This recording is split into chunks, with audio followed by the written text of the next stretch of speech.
नमस्कार दोस्तों, शिक्षा जगत की कुछ महत्वपूर्ण खबरों के बारे में एक एक करके बात कर लेते हैं।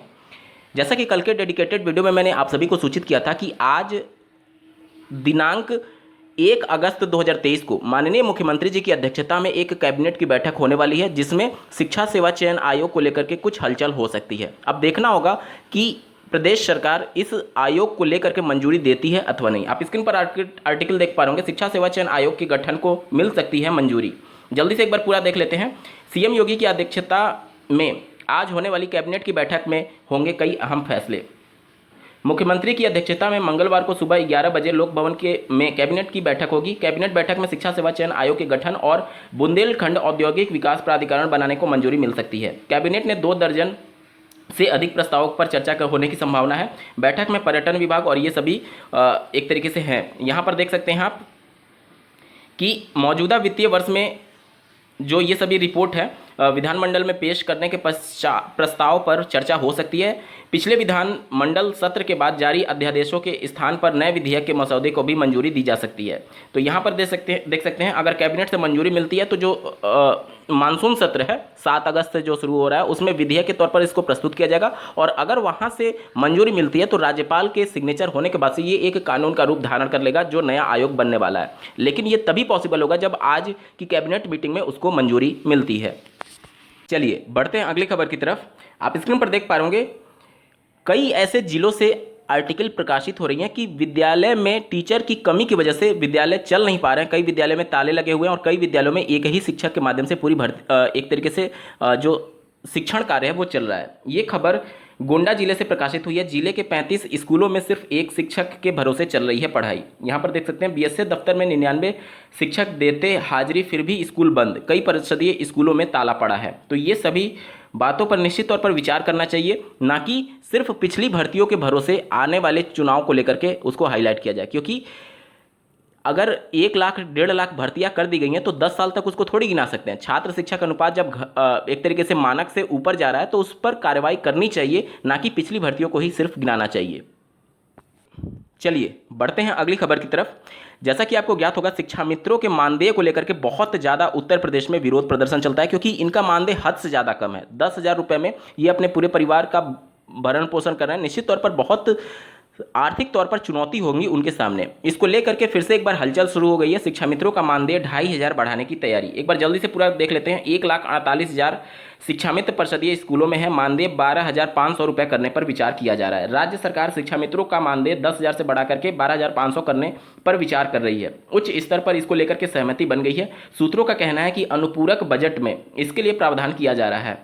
वहीं शिक्षा मित्रों के जो अध्यक्ष हैं उनके द्वारा माननीय मुख्यमंत्री जी को ज्ञापन देकर के ये मांग की गई है कि जो शिक्षा मित्र हैं उनका मानदेय 30,000 रुपये कम से कम किया जाए। बढ़ते हैं अगली खबर की तरफ। यूपी SSSC के माध्यम से 3 बड़ी भर्तियां आने वाली हैं और इसके संबंध में OTR जरूरी कर दिया गया है। एक आर्टिकल आप स्क्रीन पर देख पा रहे होंगे। यूपी SSSC ने राज्य कृषि सेवा APS RO ARO भर्ती शुरू करने की तैयारी की। अब बिना OTR के आप आवेदन स्वीकार नहीं किए जाएंगे। ठीक है, OTR क्या है? तो ये 1 टाइम रजिस्ट्रेशन है। एक बार आप रजिस्ट्रेशन करा लेंगे तो यूपी SSSC के माध्यम से जितनी भी भर्तियां आएंगी उसमें उसी OTR के माध्यम से आपके पहले जो आपने डिटेल भरे रहेंगे वो डिटेल ऑटो फिल हो जाएगा। मतलब जितने डिटेल आपने OTR में भरे हैं वो ऑटो फिल हो जाएगा, और बाकी कुछ एक्स्ट्रा अगर डिटेल मांगा जाता है तो सिर्फ आपसे वहीं भरने के लिए बोला जाएगा। ठीक है, यानी कि बार बार आपको रजिस्ट्रेशन करने और ये सब बेसिक डिटेल भरने की आवश्यकता नहीं पड़ेगी। यहाँ पर आप देख सकते हैं आयोग ने अभ्यर्थियों को सलाह दी है कि संबंधित भर्तियों का विज्ञापन जारी होने से पहले OTR की प्रक्रिया पूरी करके OTR नंबर अनिवार्य रूप से प्राप्त कर लें, जिससे विज्ञापन की अवधि में ऑनलाइन आवेदन से वंचित ना रह जाएं। चलिए बात करते हैं अगली खबर की तरफ। चलिए बढ़ते हैं अगली खबर की तरफ। स्क्रीन पर आप एक आर्टिकल देख पा रहे होंगे। भर्ती के इंतजार में गुजर रही उम्र।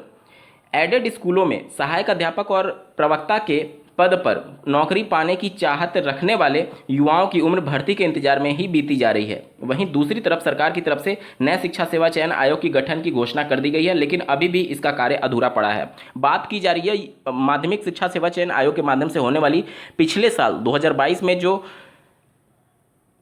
TGT PGT की भर्ती निकाली गई थी 4,163 पदों पर, जिसमें से TGT के 3313 पद और PGT के 850 पद थे। उन भर्ती की परीक्षा का विज्ञापन जारी होने के बाद से जो आयोग था उसमें सदस्य नहीं थे, जिसकी वजह से परीक्षा का कार्यक्रम नहीं जारी हो पाया और अब इस आयोग को ही पूरी तरीके से भंग करने पर विचार किया जा रहा है और नए शिक्षा सेवा चयन आयोग का गठन किया जा रहा है। तो अब जो परीक्षा होगी वो नए शिक्षा सेवा चयन आयोग के गठन होने के बाद ही होगी। तो यहाँ पर अभ्यर्थियों के द्वारा मांग की जा रही है कि जल्द से जल्द इस आयोग का गठन किया जाए ताकि जो लंबित परीक्षाएं हैं वो जल्द से जल्द आयोजित कराई जा सके। चलिए बढ़ते हैं अगली खबर की तरफ। जैसा कि आपको ज्ञात होगा, डीएलएड में जो स्क्रूटनी का प्रोसेस होता है वो पूरे तरीके से पैसे का खेल होता है। पैसे लेकर के नंबर कई बार बढ़ा दिए जाते हैं। इन सब की भनक पीएनपी सचिव को भी लग चुकी है और इसी के संबंध में एक आर्टिकल प्रकाशित हुआ है, डीएलएड स्क्रूटनी में उत्तीर्ण की पुस्तिका देखेंगे सचिव। कई बार ऐसे मामले प्रकाश में आए हैं कि पैसे लेकर के वहां पर स्क्रूटनी में नंबर बढ़ा दिए जाते हैं। अगर सही से इसकी जांच की जाए तो हजारों की संख्या में अभ्यर्थी फंस सकते हैं, क्योंकि स्क्रूटनी का नंबर जो बढ़ाया जाता है वो कई बार पीएनपी में ही इसका खेल चलता है। जैसे कि स्क्रूटनी का नंबर जो आया उसको डेटा को फीड करना होता है और उससे पहले जो हार्ड कॉपी मिल करके आती है जहाँ से मूल्यांकन हुआ है, उस हार्ड कॉपी में नंबर कुछ अलग होगा और सॉफ्ट जब उसको नंबर चढ़ाया जाता है वेबसाइट पर तब उसमें कुछ अलग देखने को मिलता है। तो अगर सही से इसकी जांच की जाए तो पीएनपी भी सवालों के घेरे में आएगी, जो वहाँ पर क्लर्क्स होते हैं जो नंबर वगैरह चढ़ाते हैं। इसके अलावा अगर उनकी कॉल डिटेल की जांच कर ली जाए तो जितने भी डीएलएड में छात्र नेता होते हैं वो सब सवालों के घेरे में आ जाएंगे, क्योंकि कई बार ऐसा देखा गया है। एक बार बाकायदा ऑडियो भी वायरल हुई थी जो 69,000 सहायक अध्यापक की भर्ती में, उससे पहले बीटीसी 2015 बैच का एक छात्र नेता था डीएलएड का, जो कि बीटीसी 2015 बैच से संबंधित था। उनके ऑडियो वायरल हुए थे कि किस प्रकार से नंबर बढ़ते हैं पैसे लेकर के, और ये सभी चीज़ें पूरी तरीके से वायरल हुआ था, जिस पर पीएनपी ने एक जांच भी बैठाई। लेकिन उस जांच कमेटी का क्या हुआ किसी को कुछ पता नहीं चला। तो पीएनपी भी सवालों के घेरे में है। निश्चित तौर पर ये बड़े लेवल पर ना हो, लेकिन जो क्लर्क्स हैं जो नंबर्स की फीडिंग करते हैं, एटलीस्ट पीएनपी सचिव को उनकी जांच करानी चाहिए, कॉल डिटेल की जांच करानी चाहिए कि आखिर इन नंबर्स का खेल कहां तक चल रहा है। तो इसके जड़े बहुत नीचे तक हैं। जो डीएलएड के छात्र नेता होते हैं वो सब भी फंसने लगेंगे, इसलिए कभी भी भविष्य में जांच हो सकती है। तो ऐसे मामले में आप संलिप्त ना रहें। चाहे अगर आप डीएलएड कर रहे हैं तो इस प्रकार से पैसे देकर के किसी से नंबर ना बढ़वाएं। अन्यथा की कंडीशन में अगर जांच हो गई और आप नौकरी पा रहे हैं, नौकरी कर रहे हैं, तो 20 साल 25 साल बाद भी आपको नौकरी से निकाला जा सकता है। आप लोग देख रहे होंगे कि जिस प्रकार से उत्तर प्रदेश में पिछले टीचर्स को जो बिल्कुल रिटायर होने के एज पर हैं, 59 साल 60 साल हो चुका है, उनके भी जांच पर जब अगर वो गलत पाए जा रहे हैं तो उनका भी रिकवरी किया जा रहा है पूरे सैलरी का, जब से वो सैलरी ले रहे थे। तो इस प्रकार की गलत कामों में संलिप्त ना रहिए, चाहे आप छात्र नेता हैं या फिर नॉर्मल डीएलएड कैंडिडेट हैं। यहाँ पर एक बार पूरी आर्टिकल को पढ़ लेते हैं। डिप्लोमा इन एलिमेंट्री एजुकेशन प्रशिक्षुओं की अप्रैल में हुई सेमेस्टर परीक्षा के परिणाम घोषित होने के बाद करीब 30,000 प्रशिक्षुओं ने स्क्रूटनी के लिए आवेदन किया। उत्तर प्रदेश परीक्षा नियामक पीएनपी सचिव श्री अनिल भूषण चतुर्वेदी ने आवेदकों की उत्तर पुस्तिकाओं को कार्यालय मंगाया है। उन्होंने परीक्षण में लगे प्रवक्ताओं से कहा कि स्क्रूटनी में उत्तीर्ण हो रहे प्रशिक्षुओं की उत्तर पुस्तिकाओं को स्वयं देखेंगे कि कहीं अंकों में जानबूझकर के हेरफेर तो नहीं किया गया है।